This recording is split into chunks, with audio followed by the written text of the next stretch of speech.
What is the darknet and the deep web? The darknet and the deep web are often used interchangeably, but they are not the same thing.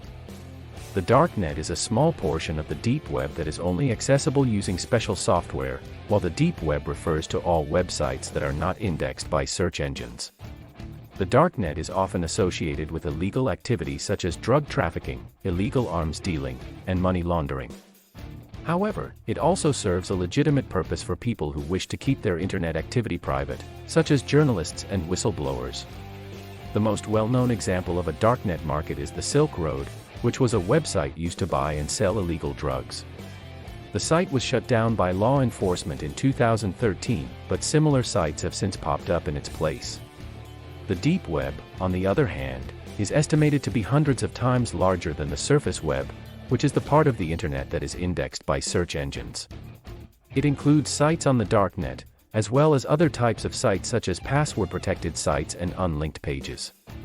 To access the darknet, one must use special software such as the Onion Router, TOR. TOR is a free, open-source software that routes internet traffic through a network of volunteer-run servers to conceal the user's location and internet activity. It is the most widely used tool for accessing the darknet and is available for download on the TOR project website. Once you have downloaded and installed TOR, you can access darknet websites by typing their address, which will end in onion, into the browser. These websites are not accessible using a traditional web browser, so they cannot be found using search engines. It is important to note that while TOR is a useful tool for accessing the darknet, it is not 100% secure. Law enforcement agencies are actively trying to identify and track users on the darknet, so it is important to take precautions to protect your identity and internet activity. One such precaution is to use a virtual private network, VPN, in conjunction with TOR. A VPN encrypts internet traffic and routes it through a server, making it much more difficult for your internet activity to be traced back to you. Another precaution is to use a different operating system, such as Tails, specifically designed for anonymous internet usage. It routes all internet traffic through the TOR network and comes with a number of security features built in. When it comes to the content of the darknet, it's important to exercise caution, as many sites on the darknet are not legitimate and are intended to scam or exploit users. It's also important to note that the vast majority of illegal activity on the darknet is run by criminals, who may use your personal information for nefarious purposes, or worse, be involved in cybercrime, which can lead to arrest by law enforcement agencies. Additionally, it's worth mentioning that there are many legal and legitimate use cases for darknet and deep web, that ranges from freedom of speech, to data privacy and privacy rights.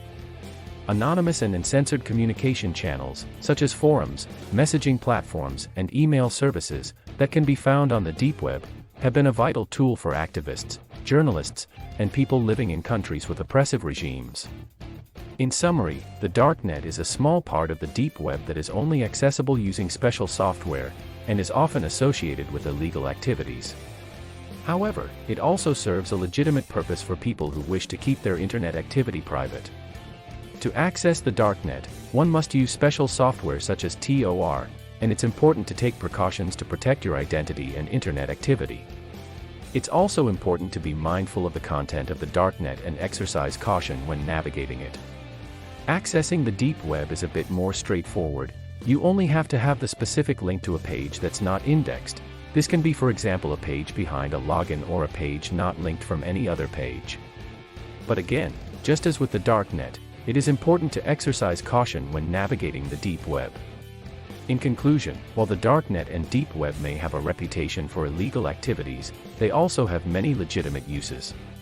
They provide a way for people to communicate and share information anonymously, and allow individuals living under oppressive regimes to access the internet without fear of being monitored by their government.